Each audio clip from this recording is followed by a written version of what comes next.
Assalamualaikum warahmatullahi wabarakatuh. Hai teman-teman, apa kabar? Semoga teman-teman dan kita semua tetap dalam lindungan Allah Subhanahu wa taala. Kembali lagi bersama The Cafe Podcast, podcastnya SMK Negeri 1 Brondong. Saya, Anggra ini akan memandu podcast pada hari ini dan tentunya saya tidak sendirian hari ini. Karena di sini sudah ada narasumber yang akan menyampaikan materi tentang hikmah puasa di bulan Ramadan bagi pelajar. Beliau adalah Bapak Amirul. Assalamualaikum semuanya. Teman-teman pasti sudah tidak sabar kan nungguin materi apa yang akan disampaikan narasumber hari ini. Kalau begitu langsung saja ke materinya. Monggo Bapak. Ya, terima kasih Mbak Anggreni yang telah menjadi MC kita atau moderator kita dalam acara podcast hari ini, yaitu tentang puasa Ramadan atau hikmah-hikmah puasa Ramadan bagi pelajar. Ya, sebelum kita masuk, saya akan membacakan dalil Al-Quran dulu, yang mana bunyinya yaitu A'udzubillahi minasyaitonirrajim. Bismillahirrahmanirrahim. Ya ayyuhalladzina amanu kutiba alaikumusiyam kama kutiba alal ladzina min qablikum la'allakum tattaqun. Yang artinya, wahai orang-orang yang beriman, kami wajibkan atas kalian berpuasa seperti kami wajibkan orang-orang sebelum kamu. Jadi puasa ini sudah ada sejak zaman dulu. Zaman Nabi Musa juga ada, zaman Nabi Ibrahim juga sudah ada. Nah, kenapa? Karena supaya kita bertambah ketakwaan kepada Allah Subhanahu wa taala. Nah, tetapi dalam puasa itu ada syarat-syaratnya, ya, teman-teman semuanya, pemirsa. Yang pertama ada syarat wajib. Nah, ini harus dilakukan. Jika tidak, maka nanti puasanya tidak sah ya, Pak Anggra ini. Yang pertama yaitu Islam. Jadi kita harus beragama Islam untuk supaya bisa puasa. Memang di Kristen atau di agama lain itu ada puasa, seperti di Hindu juga ada puasa, tapi puasanya berbeda dengan kita. Jadi yang pertama yaitu Islam. Yang kedua, teman-teman, yaitu syaratnya harus sudah balik. Yang perempuan sudah haid, Mbak Egreni ya. Kemudian yang laki-laki sudah bermimpi. Nah, jika sudah seperti itu, maka wajib baginya untuk melaksanakan puasa Ramadan. Kemudian yang ketiga yaitu harus berakal. Akalnya sehat. Kenapa? Jika tidak sehat, maka tidak bisa melaksanakan puasa itu. Contoh orang yang, mohon maaf ini, kurang waras. Nah, jika dia puasa, mungkin bisa saja nanti di tengah jalan dia makan, minum seenaknya. Jadi dia sesuai dengan syariat yang diajarkan oleh Islam. Dan yang terakhir, syarat wajibnya yaitu harus mampu berpuasa. Karena banyak ya orang yang tidak mampu, contoh orang yang sudah tua, itu mungkin tidak kuat puasa karena sudah umur, faktor umur. Kemudian ada ibu-ibu yang hamil karena takut bayinya kenapa-kenapa, atau ibu yang menyusui. Nah, itu tidak diwajibkan berpuasa. Kemudian ada juga rukun-rukun puasa. Jadi dalam puasa itu ada rukunnya juga. Selain ada syarat sah puasanya, ada juga rukun puasa. Rukun puasa yang pertama yaitu niat.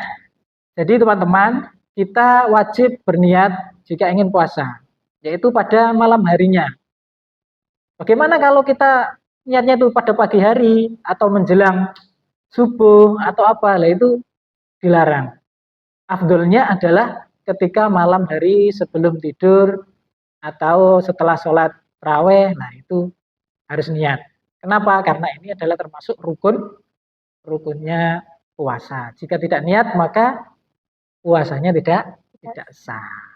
Yang kedua, yaitu harus menahan dari segala sesuatu yang membatalkan puasa. Apa saja, Mbak Anggreni, yang membatalkan puasa kira-kira? Makan, minum, dan lain-lain. Nah, itu harus kita hindari. Nah, ini tentu ada yang lain, Mbak Anggreni. Contoh sudah punya istri atau suami. Nah, ini juga jangan sampai melakukan hubungan suami istri di siang harinya puasa Ramadan. Kenapa? Karena itu nanti hukumannya berat. Bisa puasa Ramadan 2 bulan berturut-turut, bisa membebaskan budak, atau memberi makan orang miskin sebanyak 60 orang. Nah, itu makanya kita harus hati-hati. apalagi yang sudah punya istri atau suami tadi, Mbak ya. Kemudian selain itu ada hal-hal lain yang membatalkan puasa. Nah, ini bisa hati-hati membuat kita biar bisa mencegahnya.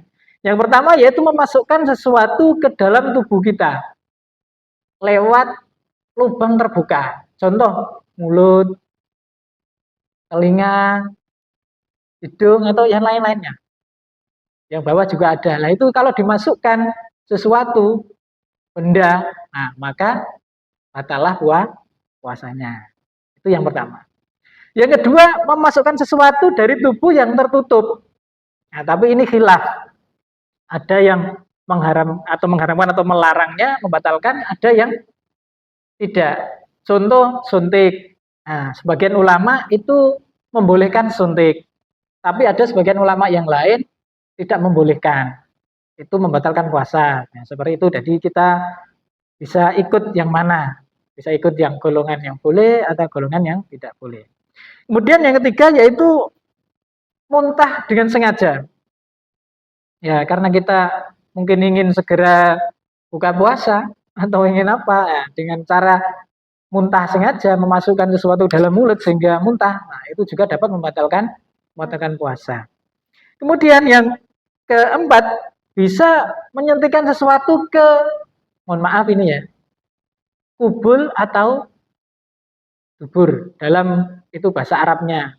Nah, kalau bahasa Indonesianya ya jalan air pipis itu sama buang air besar. Nah, kalau dimasukkan sesuatu, nah itu bisa membatalkan puasa. Seperti itu. Kemudian yang kelima, nah ini seperti yang kita bahas tadi, yaitu berhubungan badan antara suami dan istri itu juga bisa membatalkan puasa. Jadi hati-hati jika sudah punya istri atau suami. Kemudian nomor 6 yaitu mengeluarkan, mohon maaf ini juga ya, mengeluarkan sperma, yaitu dengan sentuhan. Syaratnya dengan sentuhan. Nah, ini untuk yang laki-laki mungkin paham dan yang perempuan mungkin kurang paham. Kok bersentuhan itu bagaimana ya?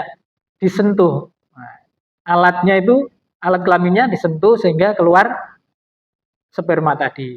Bagaimana kalau tidak disentuh? Lah, jika tidak disentuh itu tidak membatalkan. Contoh ini, jangan salah itu dulu ya. Contohnya mimpi, Mbak. Jika di dalam puasa terus tidur siang, biasanya kalau puasa itu kan sering tidur. Teman-teman nih jelas ya. Mungkin malamnya karena sholat tahajud, sholat apa, kemudian siangnya itu tidur. Nah, ternyata ketika tidur itu dia bermimpi, kemudian keluar sperma, maka itu tidak membatalkan puasa. Yang dimaksud tidak seperti itu. Beda lagi kalau nanti melihat film apa? Film yang tidak benar itu, kemudian tanpa disentuh tiba-tiba keluar, yaitu sama saja batal. Kemudian yang selanjutnya yaitu yang membatalkan puasa lagi adalah haid. Nah, ini untuk perempuan. Biasanya haid mungkin 1 bulan sekali lah. Jelas jika puasa itu tanggal 1, maka bisa jadi di awal puasa, di tengah puasa, atau di akhir puasa, dia itu haid. Nah, maka ini adalah batal. Kemudian yang ke-8 yaitu nifas. Nifas atau setelah melahirkan. Nah, itu biasanya setelah melahirkan itu ada darah yang keluar, Mbak. Karena Mbak Anggra ini perempuan, maka nanti biasanya hamil. Nah, itu tidak wajib puasa. Nah, jadi ya tidak usah puasa, nah, seperti itu. Kemudian yang nomor 9 yaitu stres atau hilang akal. Seperti yang saya katakan tadi, kalau orang gila stres itu tidak wajib puasa, maka yang membatalkan puasa ketika ada orang, contoh ini, jatuh, naik motor, jatuh, kemudian kepalanya terbentur dan dia hilang ingatan, atau dia tiba-tiba disakiti orang terus stres, nah, maka dia harus membatalkan puasanya, alias puasanya batal, tidak lanjut, tidak sah. Kemudian yang terakhir ini yaitu murtad. Murtad yaitu keluar dari agama Islam. Semua siapa saja kalau murtad dari agama Islam atau keluar dari agama Islam, maka puasanya batal. Nah, kemudian dalam puasa juga ada kesunah-kesunahan. Yang pertama yaitu segera berbuka. Jadi menyegerakan, jangan sampai nunggu mamanya sudah adzan, Allahu Akbar, Allahu Akbar. Ternyata dia tidak segera berbuka, santai-santai, sholat jamaah dulu, atau main dengan temannya dulu, seperti itu Mbak Anggra ini.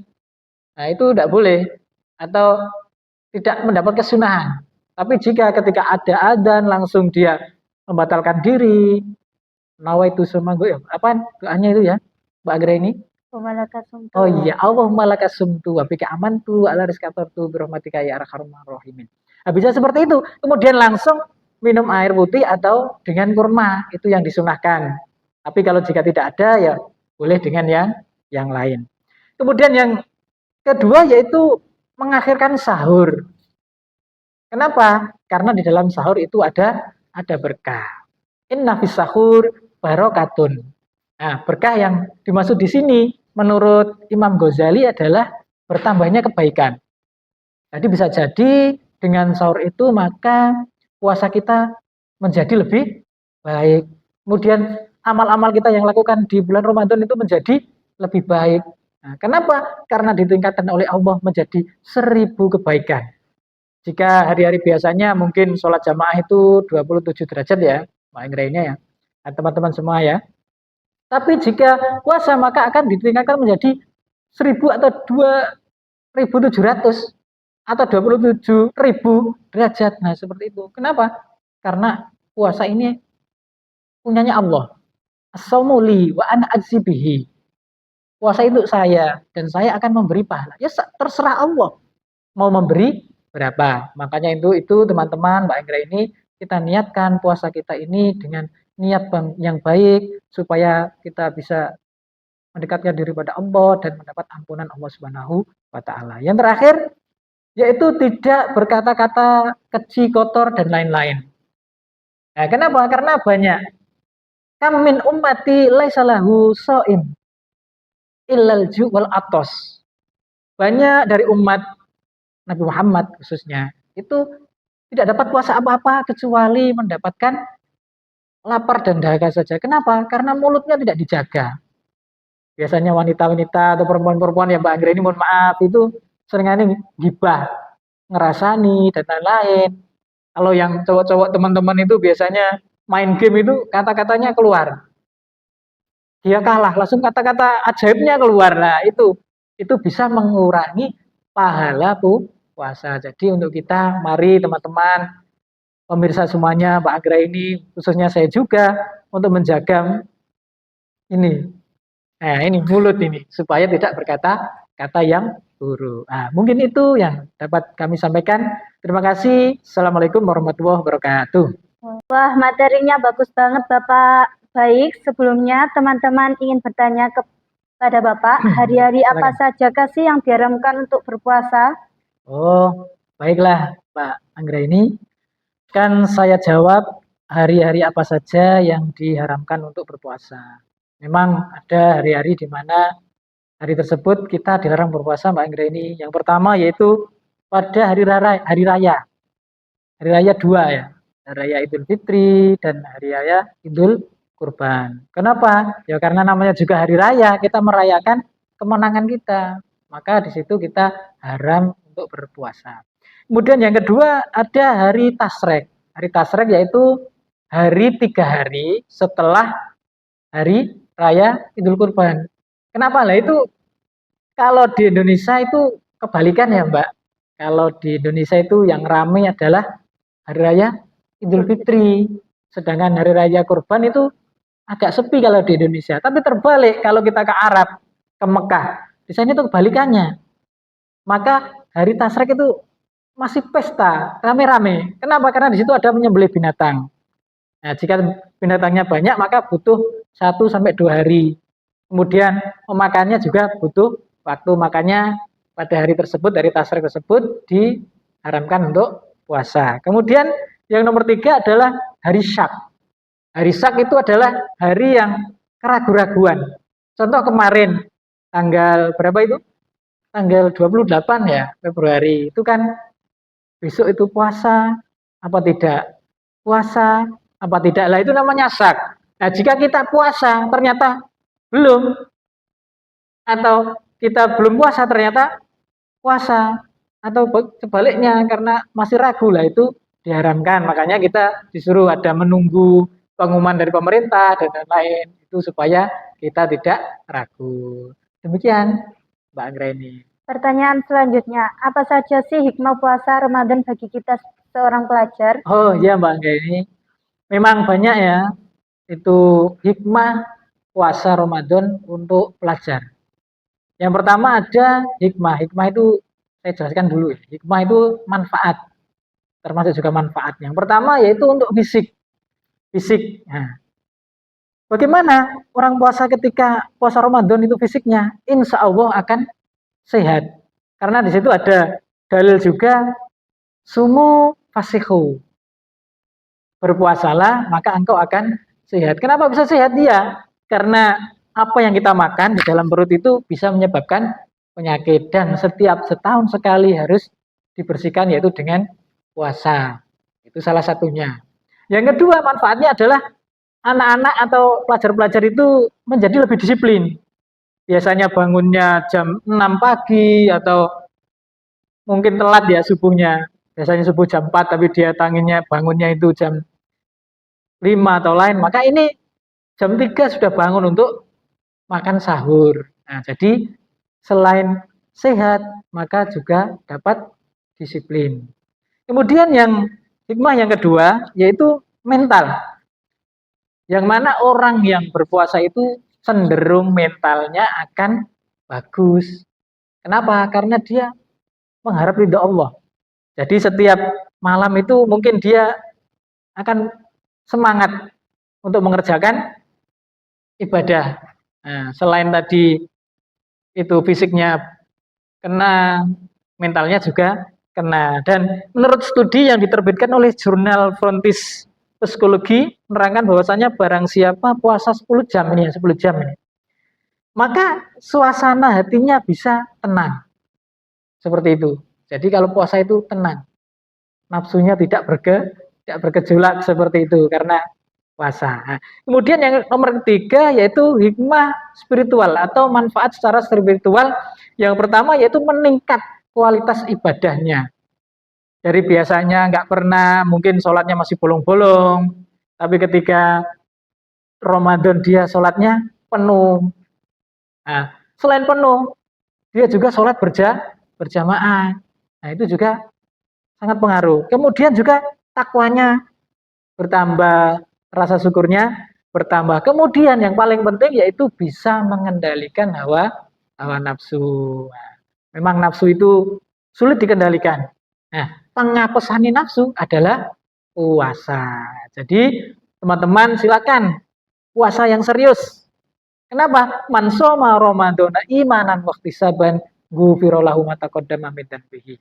Barang siapa puasa Ramadan dengan diniati iman dan mengharap pahala Allah, maka Allah akan mengampuni dosa-dosanya. Seperti itu, Mbak Anggreni.